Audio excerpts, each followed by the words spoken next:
intimidad sexual. Pues debería de tener, o sea, nos está diciendo, y ahí hay dos reglamentos. Algo que el decreto 22/2017 se dio, es de que se hicieron dos reglamentos, uno para el RENAS y el otro para el banco. Son dos reglamentos completamente distintos. Y sí, debería de, y entiendo que sí lo tiene, la verdad es de que sí lo tiene y está en comunicación. Entonces, para poder ir llenando esa parte, entiendo que sí lo tiene. Muy bien. ¿Cuánto material genético se necesita para correr las pruebas, tanto para el ente acusador como para la defensa? Hay varias preguntas que nos hace Juan Pablo Menéndez. Esta es una de las primeras. No sé si le dirijo la siguiente. Sí, sí. Bueno, rapidito, Ujú. para ver si nos van contestando otras. Bueno, realmente nosotros lo que necesitamos es muy poco, muy poca cantidad de células. Necesitamos en el 2010, dependiendo, mucho tiene que ver la temporalidad de cuándo se hicieron las pruebas, porque fueron siendo más sensibles. Y pongámonos, la prueba genética ha ido cambiando como fue cambiando el celular. Los que conocimos el celular en el 99 todavía era cada caja, cada maleta, y no se podían mandar textos y eso. Ahora se mandan videos, videollamadas y todo. Entonces, en aquel tiempo necesitábamos 300 células. Era bastante poco, pero necesitamos 300 células para tener un nanogramo de ADN, que es lo que necesitamos. Ahora necesitamos aproximadamente 5 células, entonces ha ido cambiando. Lo que tiene que ver mucho también es la calidad de las células para poder obtener ese ADN y que se pueda replicar. Eso específicamente. Excelente. ¿Quién tiene preferencia en la muestra? ¿El ente acusador o el defensor?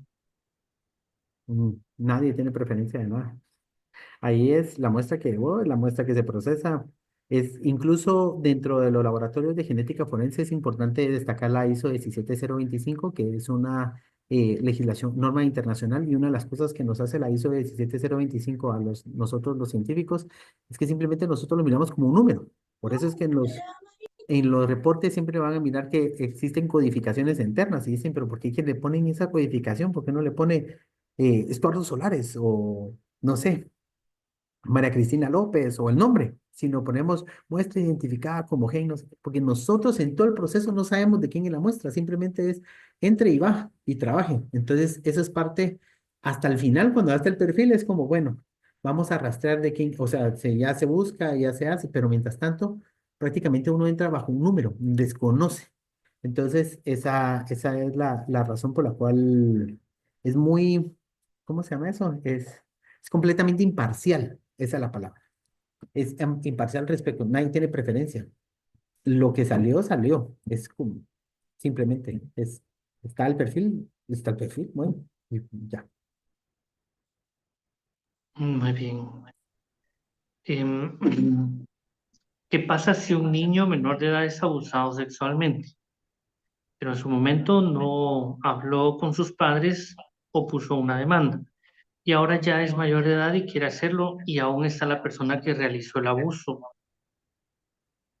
Bueno, esas ya son otras circunstancias. Aquí estamos, la genética aquí en el abuso sexual más se basó en circunstancias donde tenemos evidencias. Ya en ese momento, pues ya no se puede dar. Hay un caso que yo sí conozco que sucedió eso, que finalmente ella habla. eh, Precisamente el que la violaba era el tío abuelo. Bueno, su sobrina, y realmente ¿cómo se llama este señor? Y es de Guatemala.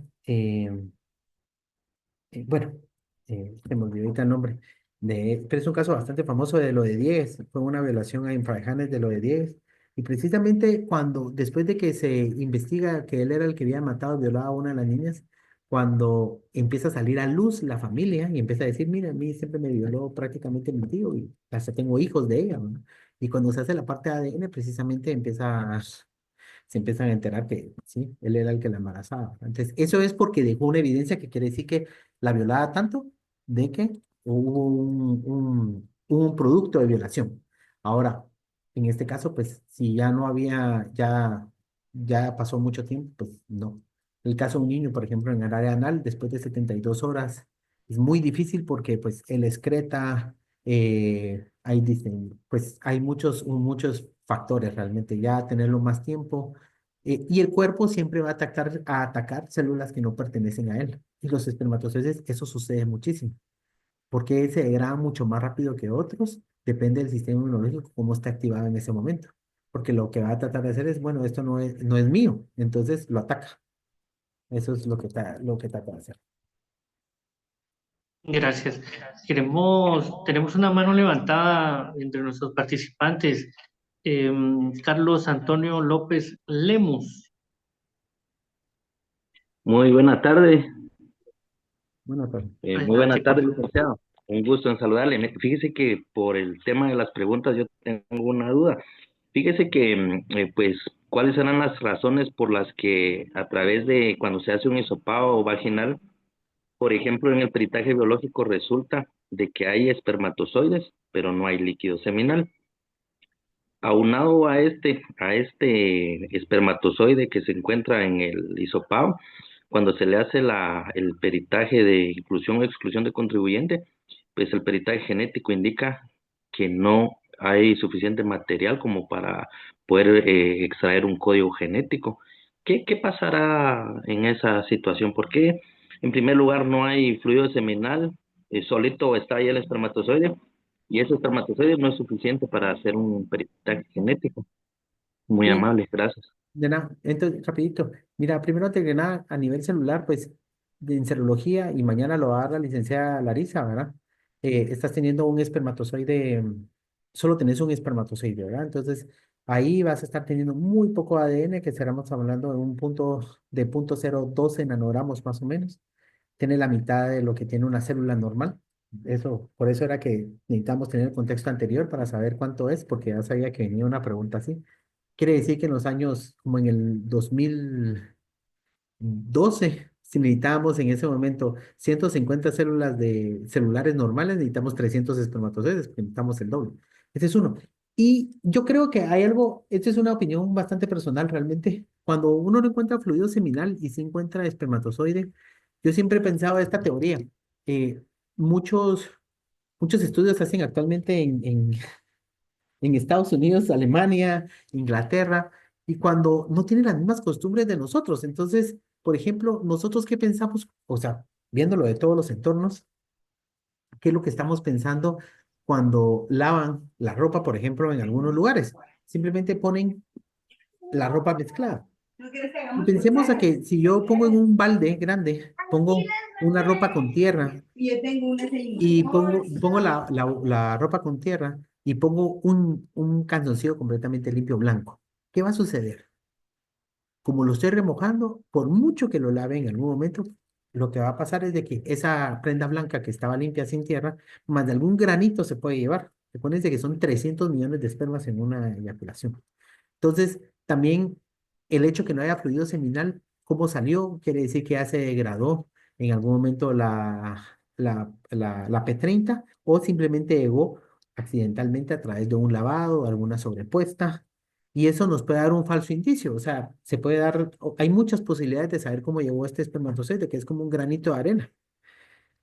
Entonces, conociendo mucho la forma como lavan, la forma como que tienen sus costumbres como tal, eso nos puede decir que existe la posibilidad de que este espermatozoide haya llegado a la prenda de un niño porque sus papás tuvieron relaciones, se limpiaron ahí o mancharon o simplemente ella usó él o ella, él pues se puso el boxer o el calzoncillo, por ejemplo, o ella se puso su calzón y después fue bajando y después ya todo mezclado y se paró yendo para allá. Entonces, hay muchas maneras de poder explicar esa razón.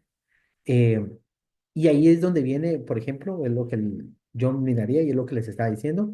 Tenemos que mirar también qué dicen los otros peritajes. El clínico, por ejemplo. El clínico, saber si hay lesiones, no hay lesiones. Es muy importante ese, específicamente, si hubo penetración o no hubo penetración, si hay rasgadoras antiguas o si hay rasgadoras recientes, o ambas como tal, quiere decir que fue continuado. Eh, entonces, es como muy importante establecer eso. La parte de genética también le dice serología, encontramos un espermatozoides, no sabemos de dónde llegó, no hay P30, quiere decir que no es reciente, pero del otro lado, genética lo que puede hacer es, bueno, no se obtuvo nada, entonces probablemente también como sabemos de quién es ese espermatozoide en específico. Y ahí son como limitantes que se empieza a tener en la parte de genética, que a uno no le gustaría tener, pero también hay veces que eso hace que afecten las pruebas o las investigaciones. Mucho gusto, licenciada Patricia Bustamante. Qué bueno verla. Gracias. ¿Tenemos otras preguntas, maestro? Veamos en términos precisos cómo funciona la comparación e intercambio de perfiles de ADN y qué hace el sistema CODIS. Ah, eh, prácticamente se mete perfiles genéticos y lo que hace es que se empiezan a cruzar, se envían los perfiles o se envían parte de las bases y empiezan a hacer búsquedas. Si se comparten entre bases, Guatemala tiene la oportunidad de que solo es una sola base grande, es un banco nacional. No es como otros países, por ejemplo, El Salvador es jerárquico, quiere decir que tiene dos laboratorios, el de la policía y medicina legal, o México que lo tiene dividido por estados, por ejemplo, ¿verdad? Bueno, México todavía en ese sentido va bastante atrasado con el CODIS porque tienen un CODIS nacional, pero no funciona, no se comunican bien dentro de ellos. Entonces, ¿qué es lo que hacen? Perfiles que van metiendo durante el día se van enviando cuando son jerárquicamente o se van compartiendo, o únicamente los perfiles que son de interés. Más o menos entendamos la parte si tuviéramos, si tuviéramos que compartir, por ejemplo, Guatemala, El Salvador y Honduras, por ejemplo, y lo Y que lo que estamos estamos buscando buscando, y lo que estamos buscando son agresores. Lo que yo estoy buscando es compartiendo o la evidencia o al agresor, dependiendo qué es lo que yo tenga. Entonces, por ejemplo, lo que normalmente se hace es que yo tengo, ok, este agresor, esta persona que tiene este perfil genético, por ejemplo, por ejemplo, varios hisopados vaginales. Tengo un mismo perfil en 6 hisopados vaginales y creo que él está en Honduras. Entonces lo mando a Honduras, uno de los perfiles, y ellos nos dicen, hey, si me pegó en la base o no me pegó en la base, así de sencillo. Y si no me pegó, por favor síganlo manteniendo y todos los días haga esa comparación. Entonces, las bases de datos también tienen como ellos mismos se están comparando diariamente o semanalmente, dependiendo de lo grande que sea la base de datos, y ellos automáticamente te salen como que los match, digamos, las coincidencias. Gracias. Tenemos otra manita levantada. Fabiola Xiomara Miranda, por favor. Mucho gusto, maestro Eduardo Solares. Mucho Soy gusto, Fabi de Fabiola. San Marcos, Estoy bien. aquí haciéndole una consultita y felicitándolo por la disertación que acaba de dar. La pregunta es en torno a lo que consultó un compañero anteriormente de un casito donde le salió solo un esperma. Tuvimos un caso así donde salió solo un esperma, pero sí tenía desfloración y era una niña.